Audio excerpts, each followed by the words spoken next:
Hola, ¿cómo están? Espero que todo bien. Mi nombre es Santiago Martínez Luque, soy uno de los profes del taller de lenguaje 2 del área de lenguaje.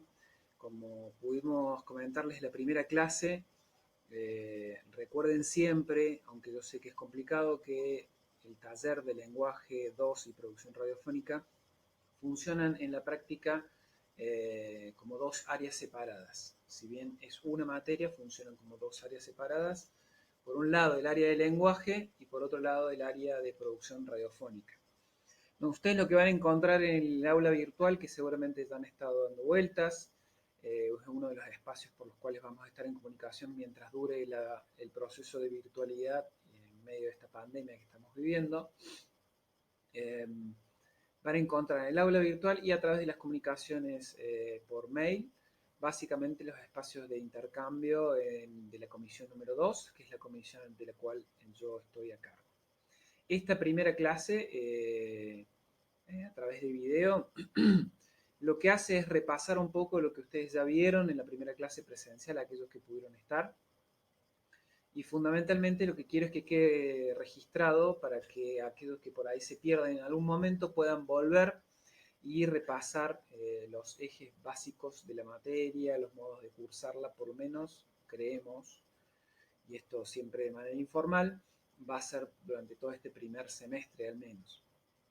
Esta primera clase es la primera clase de presentación, estamos probando este nuevo formato de video para ver si funciona, para ver si les queda piola, si les resulta un aporte o si no. La idea es que sean clases cortas de no más de 20 minutos en las cuales podamos exponer los ejes conceptuales que van a ir en los PowerPoint, que van a estar colgados o que ya están colgados en el aula virtual, y que a su vez podamos ir compartiendo esto que es un poquito más de presencialidad a través del video. Como les decía, esta primera clase es de presentación, ¿sí? Taller de lenguaje 2 y producción radiofónica. Nos vamos a ir guiando básicamente también por los Power, como les decía, eh, que están en el aula virtual. A ver si podemos pasar a la próxima filmina, como diría el presidente. Bueno, eh, básicamente y rápidamente, por ahí este video va a ser un poquito más corto que los demás, porque como les digo, es de presentación de la materia. La comisión de la cual yo estoy a cargo es la comisión número 2, ¿sí? Que en la presencialidad iba de 14 a 17 horas, o de 14:30 a 17 horas. Mi nombre es Santiago Martínez Luque, soy profe de la Facultad de Comunicación y de la Facultad de Ciencias Sociales, donde me desempeño en el CEA, básicamente en el Centro de Estudios Avanzados de Posgrado. Eh, ¿Cuál es la idea general de la materia del área específicamente del lenguaje? Como les pongo ahí, la producción y la reflexión. Discúlpenme, me voy tomando un mate, ¿sí? Seguramente ustedes también se están acompañando con un matecito, un té o algo. O algún otro tipo de bebida. Que, bueno, no vamos a hacer de este un espacio de moral y juzgamiento. Eh, Producción y reflexión en torno al lenguaje radiofónico, ¿sí? Las dos competencias básicas que pretendemos que ustedes se lleven este cursado, ahora un poco irregular, un poco más difícil, es poder tener competencia para analizar el discurso radiofónico, comprenderlo, entender cuáles son sus claves de funcionamiento y por otro lado para producirlo. ¿Sí? En el área de producción radiofónica ustedes tienen un eje fuerte en la producción discursiva para radio, sobre todo en lo informativo, por eso nosotros acá vamos a hacer eje también en la producción, pero también tratando de complementar esa dimensión más informativa que trabajan en el área de producción radiofónica.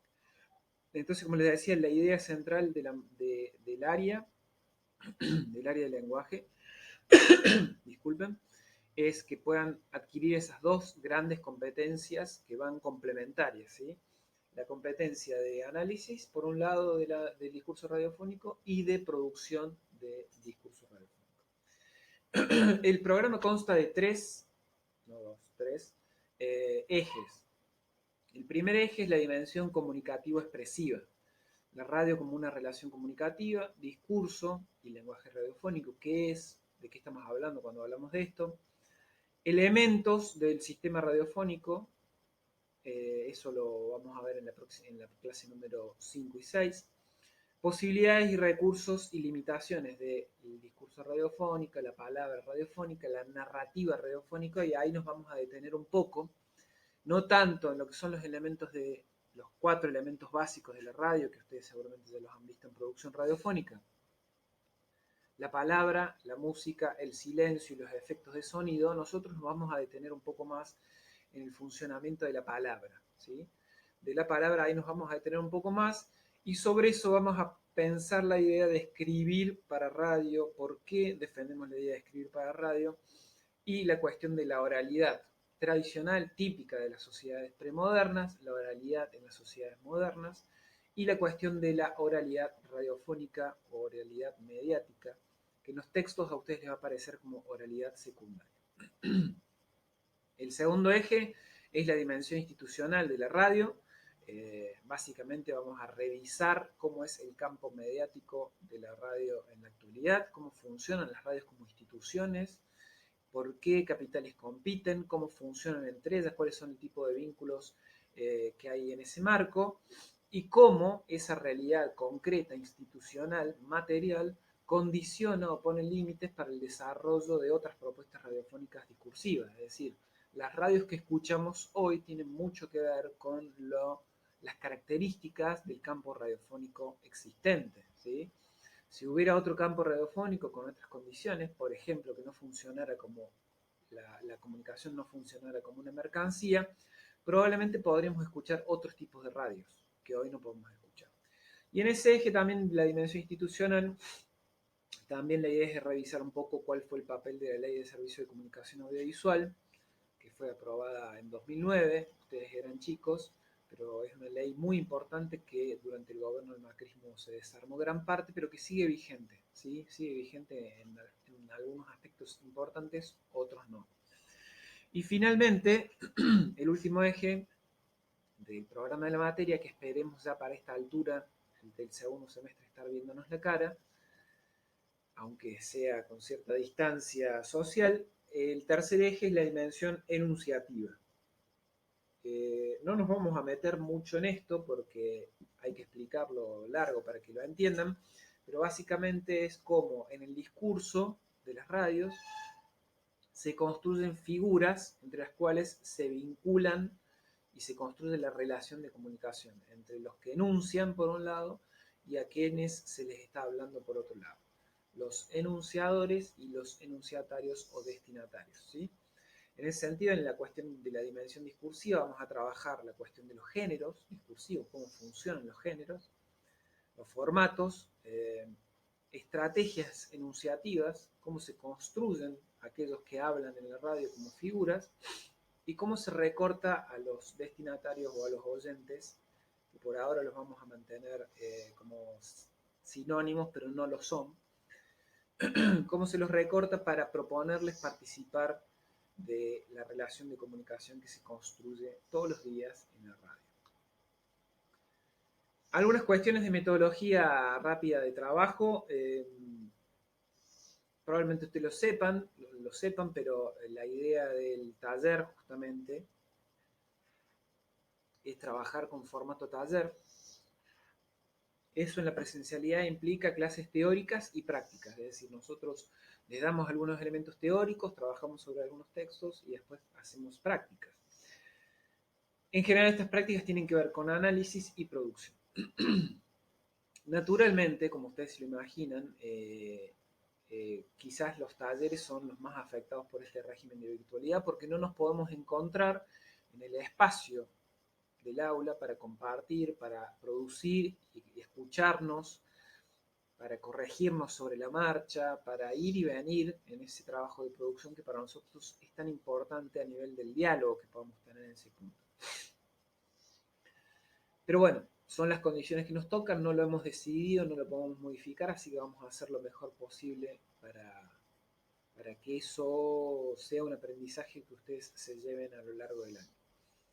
El segundo punto es que en general le damos mucha importancia a las asistencias, tienen que tener un régimen de asistencia importante, pero en este caso obviamente eso no lo vamos a poder considerar, y lo que sí vamos a considerar es la entrega de los trabajos, sea a través del aula virtual o por mail, como hemos hecho hasta ahora, con todas las dificultades que ello implica.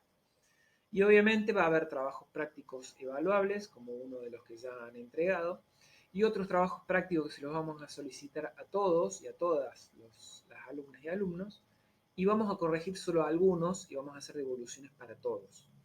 Aquellos que vamos a corregir van a ser realizados por sorteo, básicamente. Lo que demandamos como parte de la cátedra, básicamente es lectura de las clases, si pueden ver estos videos, genial. Realización de las prácticas que les proponemos, que sobre todo en estas primeras semanas les hemos dado varios trabajos, 3. Y seguimiento del material bibliográfico que les vamos proponiendo, el material multimediático que también les vamos proponiendo. Por ahí aclarar algunas dudas con respecto a los 3 trabajos. Básicamente les pedimos el primer trabajo sobre el 24 de marzo, el segundo trabajo que era la crónica salvaje y el tercer trabajo, que en realidad era el primero, pero después quedó en el cronograma como tercero, de las preguntas o la guía de preguntas sobre el texto la radio como relación comunicativa. Ese yo les diría que es como el principio de la materia, pero por una cuestión del acomodamiento ante la pandemia, la cuarentena y hasta que se puso en funcionamiento el aula virtual, no pudimos llevarlo en los tiempos que deseábamos, que era proponerles ese trabajo como el primer trabajo. Y hay algunos que lo han entregado ya, todavía no están corregidos, y hay otros que todavía no lo han entregado. Si pueden entregarlo, ahora, esta semana, genial, lo vamos a tomar en cuenta, no vamos a considerar obviamente, porque todos nos estamos acomodando, no vamos a considerar la entrega fuera de los tiempos, eso no se preocupen, lo que es importante es que hoy, a mediados de abril, ustedes tengan entregados los 3 trabajos que ya están colgados en el aula virtual y cuyas consignas también están colgadas en el aula virtual. Estas son las condiciones de cursado y promoción que teníamos durante la etapa presencial. Obviamente la cuestión de la asistencia, esto no va a poder ser considerado de esa manera. Cuando volvamos a la presencialidad y en el momento en que lo hagamos, vamos a ver qué decisión tomamos al respecto. Si consideramos las asistencias en caso que volvamos para el segundo semestre, si tomamos las asistencias para el segundo semestre o no, ya es una cuestión que vamos a ver. Lo que sí les puedo ir adelantando es que las notas van a ser consideradas de esta manera. Para ver de estar en condiciones de promocionar, que tampoco está claro de qué manera va a ser la promoción, si es que va a haber una promoción directa o va a haber, digamos, son todas cosas que nadie tiene claro porque la facultad todavía no las ha clarificado y porque en realidad tampoco sabemos en qué momento vamos a volver a la presencialidad. Ustedes tendrán la misma incertidumbre que nosotros. Pero bueno, como para que ustedes tengan en cuenta, en general, tenemos promoción directa, insisto, y quiero dejar esto bien claro, no sabemos si va a ser promoción directa o no. Teníamos promoción directa con 7 en los prácticos y en los parciales, adquirías o lograbas la regularidad con 4 en prácticos y parciales, y obviamente los libres cuando no alcanzas dichas condiciones. Bueno, eso es todo por hoy. Les propongo poder estar al tanto, poder seguir los distintos videitos. Por ahora vamos a ir haciendo como una revisión de lo que ya está subido en el aula virtual y también vamos a ir avanzando en las clases que nos tocan. Ya en el aula virtual ustedes tienen 1 y 2, 3 y 4 y esta semana les vamos a estar compartiendo la clase número 5. Esta es la clase de presentación, espero que les haya gustado. Cualquier duda o consulta pueden consultarme por acá o directamente al mail que ustedes ya tienen a disposición. Saludos y muchas gracias.